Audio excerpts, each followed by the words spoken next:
Эфирде 27 августка алынған жаңалықтардың топтамы. Студияда Дастан Исмаилов, саламатсыздарбы.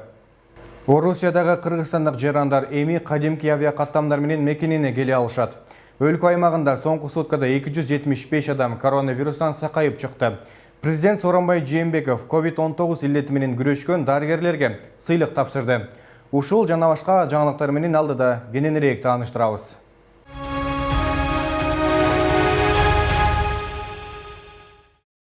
Бишкектин административдик соту Кыргызстан партиясынын борбордук шайлоо комиссиясына каршы жазган арызын канааттандырды. Сот отуруму 27 августта өтүп, Кыргызстан партиясынын арызын судья Чолпон Досмометова карап, ушундай чечим чыгарды. Буга чейин Кыргызстан партиясынын өкүлү Талант Мамытов шайлоо жөнүндө мыйзамдын 61 беренесинде партияны каттабай койгон 7 себептин бирөө дагы БШК келтирген жүйөгө документтерди атайын өкүл эмес, башка адам тапшырды дегенге туура келбейт. Андыктан сот БШКнын Кыргызстан партиясынын шайлоодон четтеткен токтомун жокко чыгарыш керек деп билдирген. Сот маалында Чоң Казат, Бирбол, Атамекен, реформа партияларынын айрым депутатка талапкерлери баштаган адамдар соттун имаратынын жанында турушту. Сот отуруму учурунда Кыргызстан партиясын колдоого келген жарандар оппонент партиялардын бул кадамын саясий таза эмес жүрүш, сотторго жасалган басым катары баалашкан. Отурумдан соң кабарчылардын суроолоруна партиянын өкүлү Талант Мамытов жооп берип, БШКнын чечими жараксыз деп табылды. Биз эми шайлоого катышабыз деди.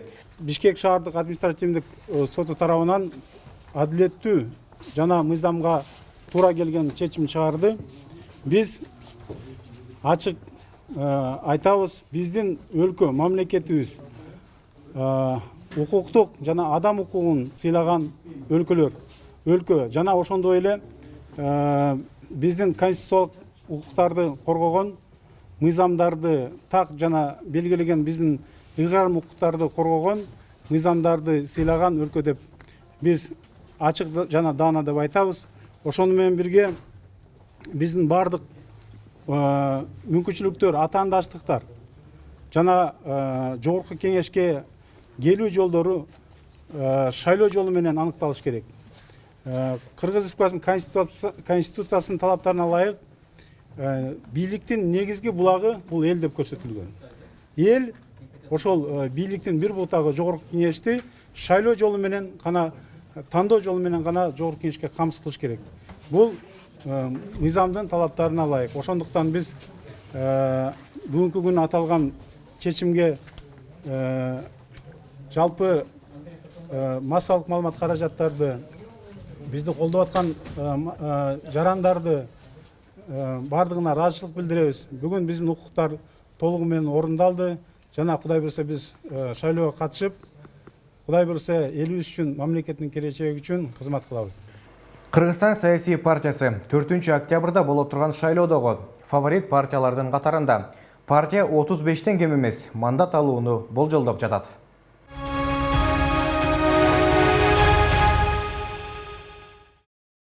Кыргыз Республикасынын президенти Сооронбай Жээнбеков бүгүн 27 августта коронавирус инфекциясы менен күрөшүүдө көрсөткөн кайратман жана ак ниет эмгеги, туруктуулугу жана чыдамкайлыгы, жарандык милдетине берилгендиги, адам өмүрүн сактоо ишиндеги кесипкөйлүгү үчүн Кыргыз Республикасынын мамлекеттик сыйлыктары менен сыйлоо жөнүндө жарлыкка кол койду.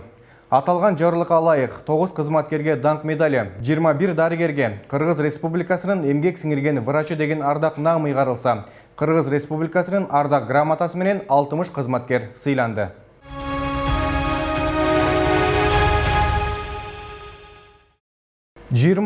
Августта Кыргыз Республикасынын вице-премьер-министри Акрам Одумаров Ташкент шаарына жасаган жумушчу сапарынын алкагында Өзбекстандын премьер-министри Абдулла Арипов менен жолугушту. Бул тууралуу өкмөттүн басма сөз кызматы билдирди. Өзбекстандын өкмөт башчысы эки өлкө ортосундагы бир катар багыттар боюнча өз ара пайдалуу кызматташтык өнүгүп жаткандыгын белгиледи. Анын айтымында эки мамлекет жетекчилеринин саясий эркине жараша акыркы мезгилде эки тараптуу кызматташууда чоң өзгөрүүлөр орун алды. Алар эки өлкө кызматташтыгын, кыргыз-өзбек мамлекеттик чек-араларын делимитациялоо жана демаркациялоо боюнча өкмөттүк делегациялардын иши жөнүндө талкуулашты. Мындан сырткары соода-экономикалык, маданий-гуманитардык жана чек-ара кызматташтык маселелери талкууланды. Вице-премьер-министр Акрам Одумаров меймандостук жана жылуу кабыл алуу үчүн ыраазычылык билдирди.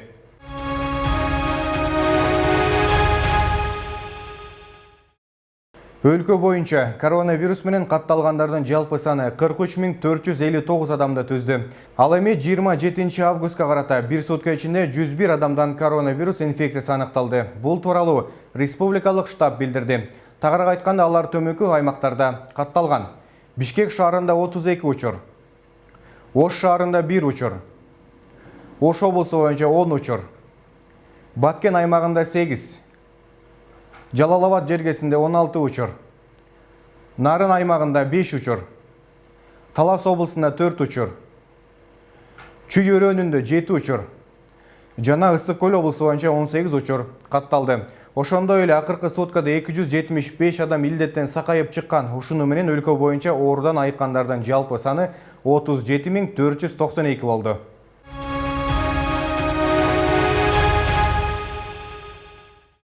Маданият, маалымат жана туризм министринин кеңешчиси Ырчы Урмат Усенов парламенттик шайлоого катышуудан баш тартты. Буга чейин ал Мекеним Кыргызстан партиясынын талапкерлеринин бири болгондугу айтылган. Ошондой эле партиянын 19 августундагы съездинде дагы катышкан болчу. Усенов шайлоого барбай тургандыгы тууралуу видео кайрылуу жасап, Facebook баракчасына жарыялады. Шайлоого катышпоо тууралуу чечимимди кабыл алдым. Негизи эле шайлоо тууралуу сүйлөшүүлөр кеч күздөн бери башталган. Анда азыркы ар кайсы партияларда саясий беткап катары колдонулуп жаткан замандаштарыбыз менен бир болууну самаганбыз. Белгилүү күч болуу үчүн аракеттер жасаганбыз. Бирок тилекке каршы ишке ашкан жок. Анын жүйөлүү себептери бар. Ырчы ошондой эле ага сын айткандарга ыраазычылык билдирди. Ал буларды Кыргызстандын келечеги үчүн тынчсыздануу катары кабыл алгандыгын кошумчалады.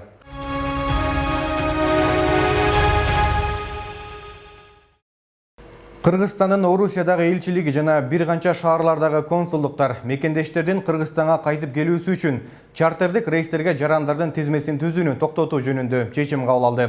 Бул тууралуу Орусиядагы Кыргызстандын элчилигинин басма сөз кызматы билдирди. Эми Орусияда жашап жана эмгектенип жүргөн кыргызстандык жарандар Авиатрафик, Аэрофлот, Сибирь, Тезжет жана Урал авиалиниялары авиакомпанияларынан билеттерди өздөрү түз сатып ала алышат. Тактап айтканда, аталган авиакомпанияларга авиабилеттерди өздөрүнүн расмий авиакассалары же авиакомпаниянын веб-сайттары аркылуу өз алдынча сатууга укук берилди. Бүгүнкү күндө жогорудагы авиакомпаниялардын учактары Бишкек жана Ош шаарларына, Москва, Санкт-Петербург, Новосибирск жана Екатеринбург шаарларынан учуп жатышат.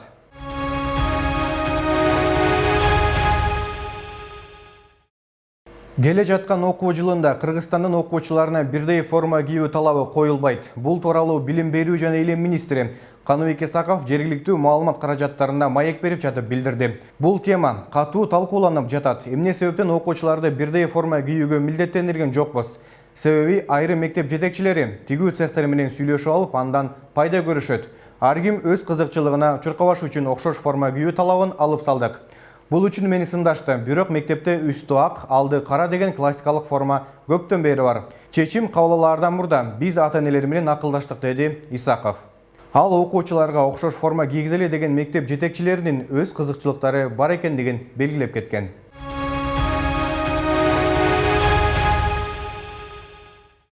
Бишкек шаарына газ менен жүргөн 100 жаңы автобус алынып келгенден кийин 14 киши автобустун маршруту өзгөрөт. Бул тууралуу бүгүн 27 августта мэриядагы брифингде шаардык транспорт башкармалыгынын башчысы Сатыбалды Хакимов билдирди. Анын айтымында 14 кичи автобус Бишкек шаарынын борборун айланып жүрүп калат. Азырынча газ менен жүрө турган автобустар качан алынып келери белгисиз.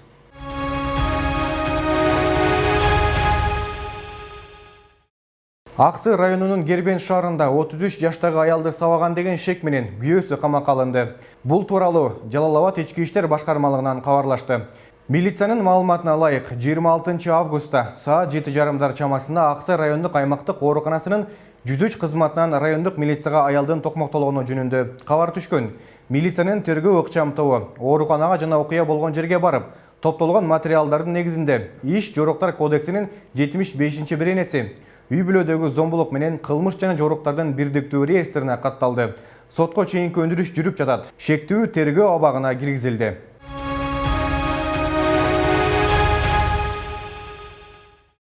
Дүйнөнүн эң бай адамы Джефф Безос дагы бир жолу жаңы рекорд орнотту. Тағырақ айтқанда, анын байлығы 200 миллиард доллардан ашты. Ал мындай көрсөткүчкө жеткен алгачкы адам болду. Мындай рекорд 25 августтагы биржалык содалашуу учурунда коюлду. Бирок кечке жуук биржа жабылган убакта анын байлыгы 199,7 миллиард долларга кайра түшүп кетти. Коронавирус пандемиясы башталгандан бери Amazon акцияларынын баасы 55%га кымбаттады. Ал эми компаниясы Безостун байлыгы бир жыл ичинде 86 миллиард долларга көбөйүп, жалпы 200 миллиард долларга чукулдады. Эксперттердин пикиринде, Джефф Безос 2026 жылга барып, дүйнөдөгү алгачкы триллионер болушу мүмкүн.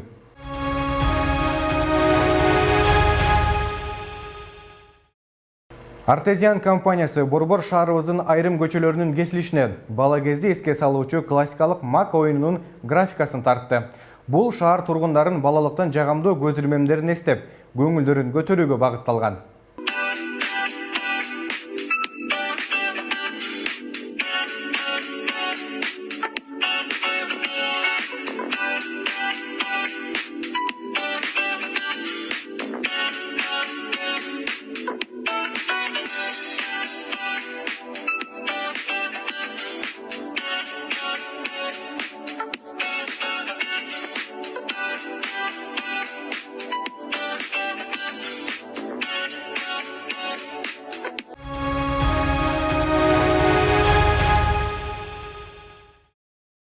Алдыда 28 августка алынган аба ырайы менен таанышып алыңыздар.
Ушул жана башка жаңылыктар менен 2020 KG сайтынан жана ошондой эле биздин социалдык тармактардагы баракчалардан тааныша аласыздар. Кийинки эфир аркылуу амандашканча сак саламатта туруңуздар.